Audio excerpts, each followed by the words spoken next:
तो सूरसेन राज के पुत्र हैं वसुदेव जी महाराज, और देवक की पुत्री हैं देवकी। देवकी के पिता का क्या नाम है? अरे कुछ जनरल नॉलेज की ही चीज याद कर लो। देवकी के पिता का नाम देवक। जैसे जनक से जानकी, वैसे देवक से देवकी।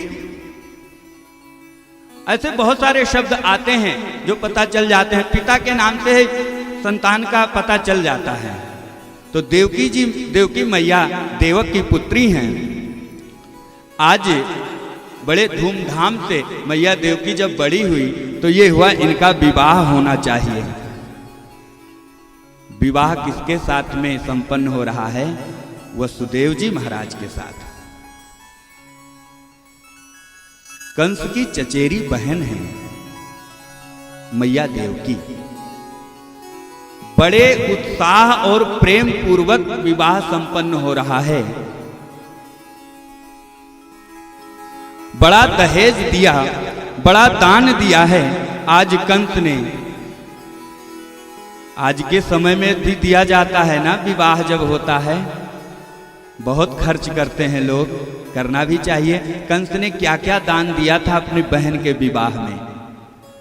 हय गय चंदन हेम पट रतन अनेकन दीन, याचक सब परितोष गए, विदा बहिन कर दीन। जितने लोग आए थे सबको कंस ने खूब दान दिया। जैसे वसुदेव जी महाराज मैया देवकी को रथ में बिठाए और मैया देवकी की विदाई होने लगी, कंस भी साथ में चला कि अपने बहन को मैं भेज करके आऊं, अपने बहन को पहुंचा करके आऊं। आकाशवाणी हुई।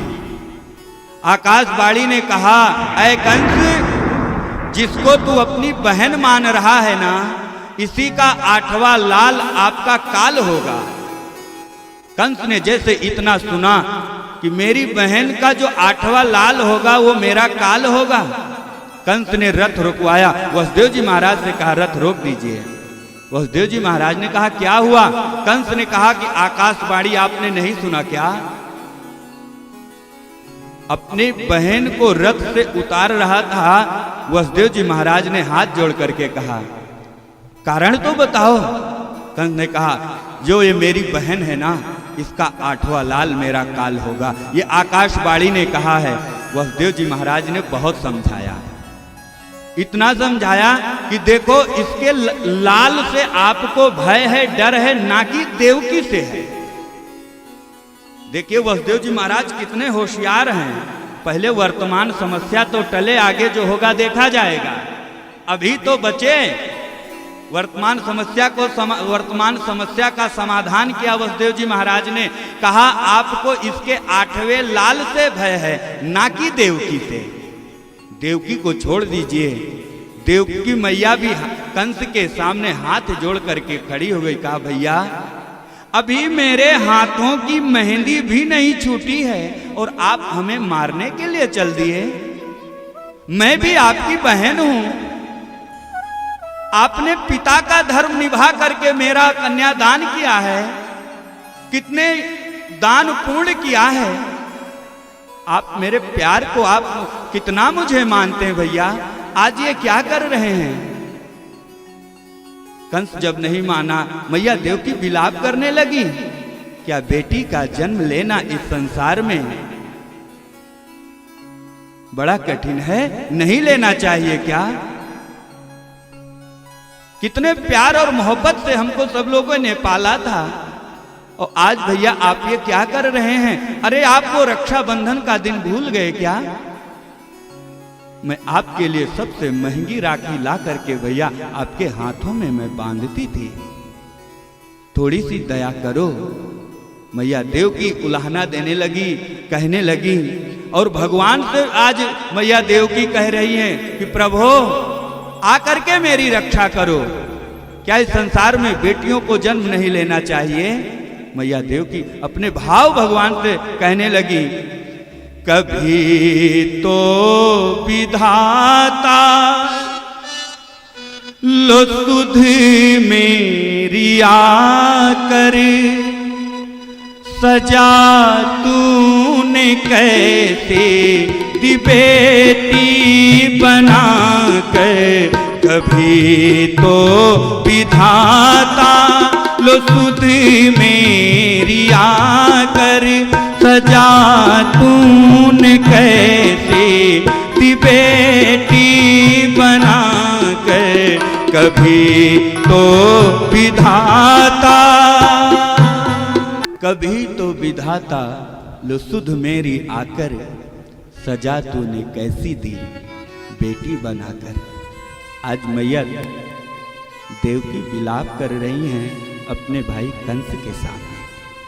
कहा भैया इसीलिए आपने मुझे पाल पोस करके बड़ा किया था क्या? आप वो प्रेम भूल गए क्या? एक साथ ही हम खाते थे। जिस दिन मैं भोजन नहीं करती थी आप भी नहीं करते थे। वो प्रेम कहाँ चला गया? वसुदेव जी महाराज भी समझाते हैं आज कंस को। कंस ने कहा अच्छा एक बात आपको माननी पड़ेगी। वसुदेव जी महाराज से कहा। वसुदेव जी ने कहा क्या? कहा यदि आप मेरी शर्त को स्वीकार करेंगे तो मैं देवकी को छोड़ दूंगा। वसुदेव जी ने कहा शर्त बताओ तो। तब कंस ने कहा हाथों में हथकड़ियां पहनना पड़ेगा, पैरों में वेड़ियां पहनना पड़ेगा, जेल खाने में रहना पड़ेगा, और जैसे जैसे पुत्र होंगे वो ला करके आपको देना पड़ेगा। वसुदेव जी ने कहा हाँ ये शर्त मुझे स्वीकार है, मैं इस शर्त को स्वीकार कर रहा हूं। आज कंस ने क्या किया?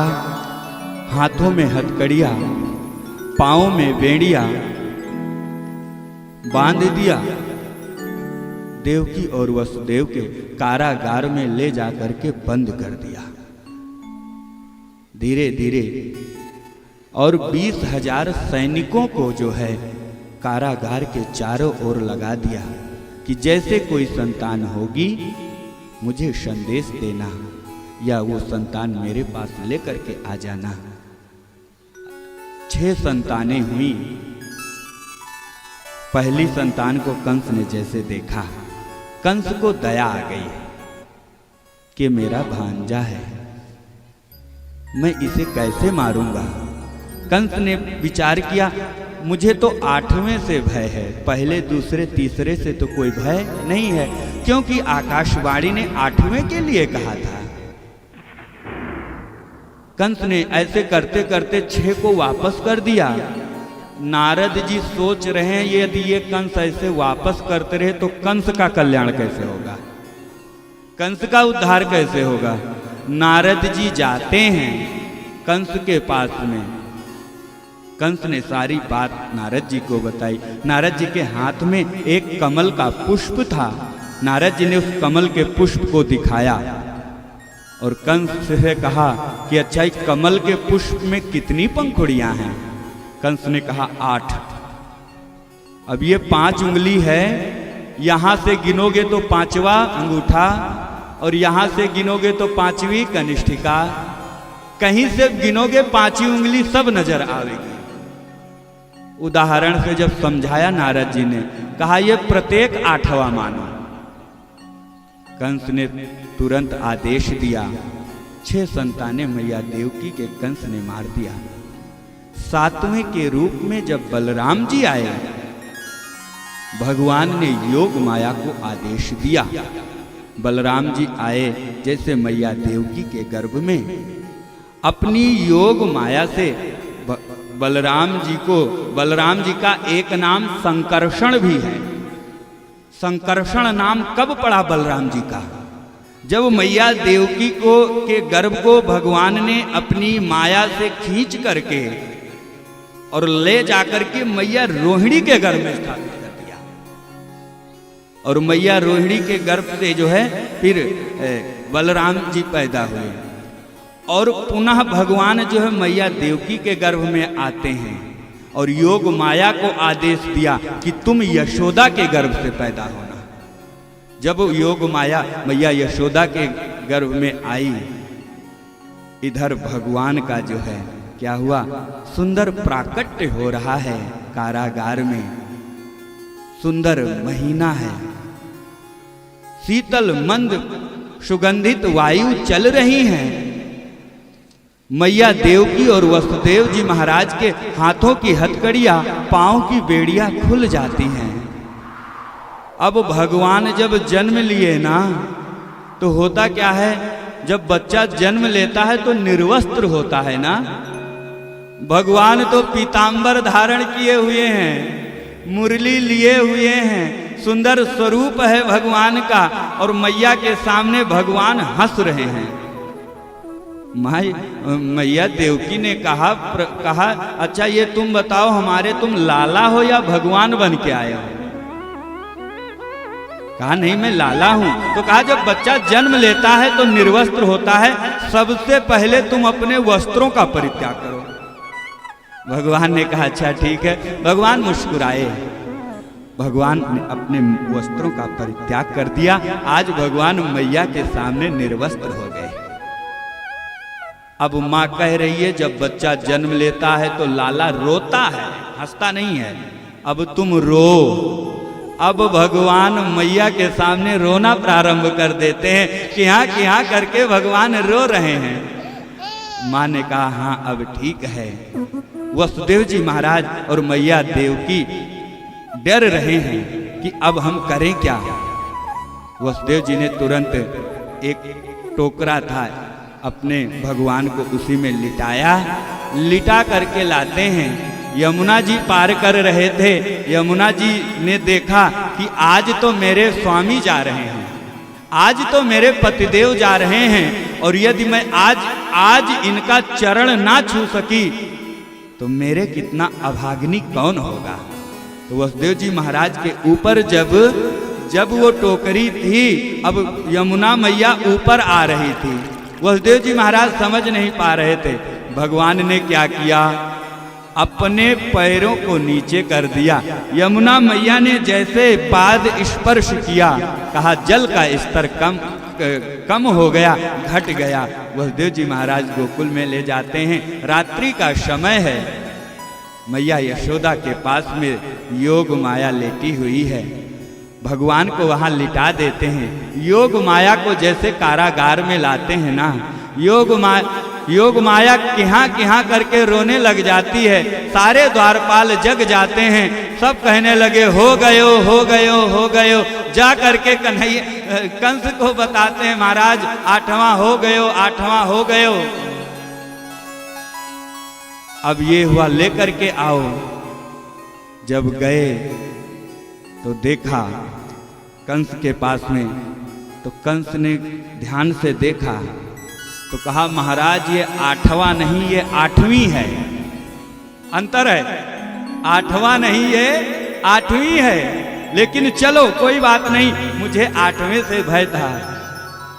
कंस ने क्या किया, जैसे हाथ में लिया योग माया को और धरती पर पत्थर पर पटकना चाहा। योग माया अष्टभुजी मैया का रूप धारण करके आकाश में चली जाती है और वहीं से घोषणा किया, ऐ कंस तुम्हारा काल गोकुल में पैदा हो गया है। अब कंस घबराए, अब क्या करें, अब मैं जिसके लिए मैंने इतना यत्न किया और वो मेरा काल अभी जीवित है। गोकुल में जन्मोत्सव प्रातः काल हुआ। सब लोग नंद बाबा और मैया यशोदा को बधाई देने के लिए आने लगे। वाह नंद बाबा, बुढ़ापे में लाला भयो है, दाढ़ी बाल पक गए। यशोदा मैया को कह रहे हैं, सब अपना नेक मांगने के लिए आ रही हैं।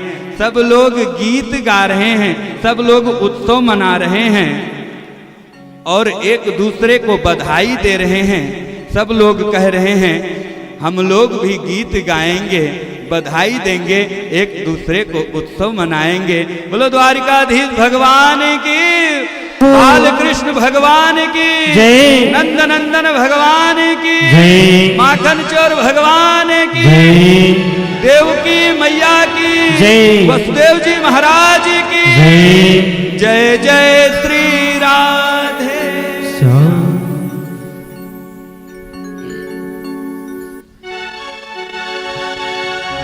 आइए हम सभी मस्ती और भाव के साथ भगवान का दिव्य जन्मोत्सव मनाएं और धूमधाम से हम सभी आइए हम लोग सब लोग मिल करके, क्योंकि लाला हुआ है ना, बधाई गाएंगे, गीत गाएंगे, सोहर गाएंगे और झूम झूम करके आज जन्मोत्सव मनाएंगे, क्योंकि ये बड़ा शुभ दिन है, शुभ अवसर है। सब लोग अपने स्थान पर बैठे रहेंगे और लाला का दर्शन करेंगे और गीत गा रहे। सोहर क्या गाया जाता है? अरे मिलजुल गावे के बधैया,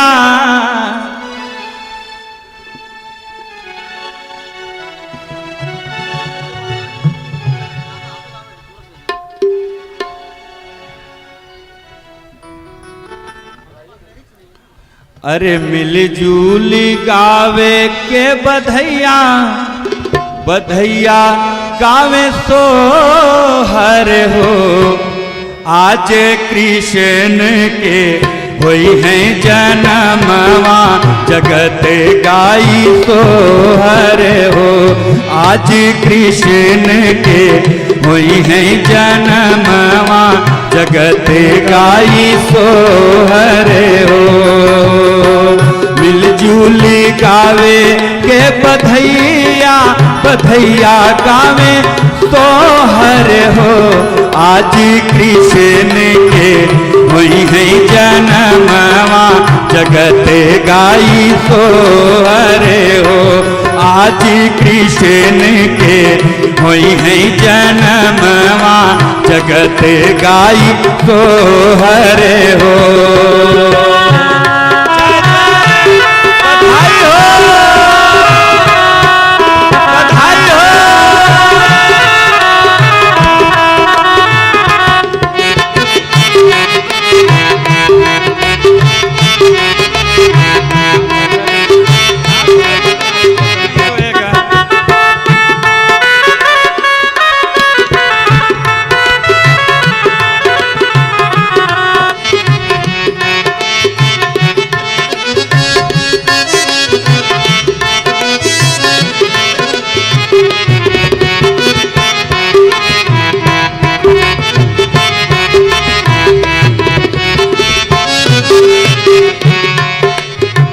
नंद बाबा देवे धेनु गैया, लुटावे धन यशोदा मैया हो। नंद बाबा देवे धेनु गैया, लुटावे धन यशोदा मैया हो। कहवा घरे घरे, कहवा घरे घरे बाजत बधैया, महल उठे सोहर हो।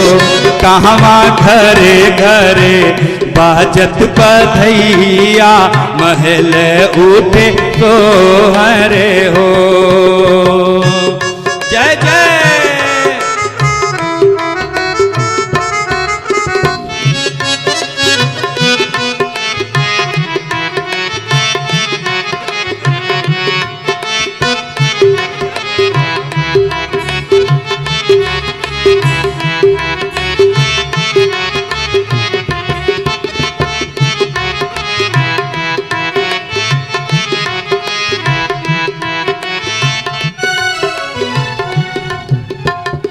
देवकी के भाग उजियार भैले, ब्रह्मा जी सहाई भैले हो। देवकी के भाग उजियार भैले, ब्रह्मा जी सहाई भैले हो। ललना मथुरा में जन्मे कन्हैया, कि बड़ा नीक लागे लहो। ललना मथुरा में जन्मे कन्हैया। शांति का परिचय देंगे, आराम से सभी लोग रास्ता देंगे। वो भगवान का दर्शन करेंगे आराम से बैठ के ही जल्दी सबके पास पहुंचेंगे। शांति का आप लोग परिचय देंगे, अपने जगह से हिलना नहीं है। भगवान सभी के पास आएंगे, सभी लोग मत्था टेकेंगे और दर्शन करेंगे। आराम से सभी लोग शांति का परिचय देंगे। थोड़ा महाराज जी को रास्ता देते रहेंगे, बीच में सबके पास पहुंचेंगे।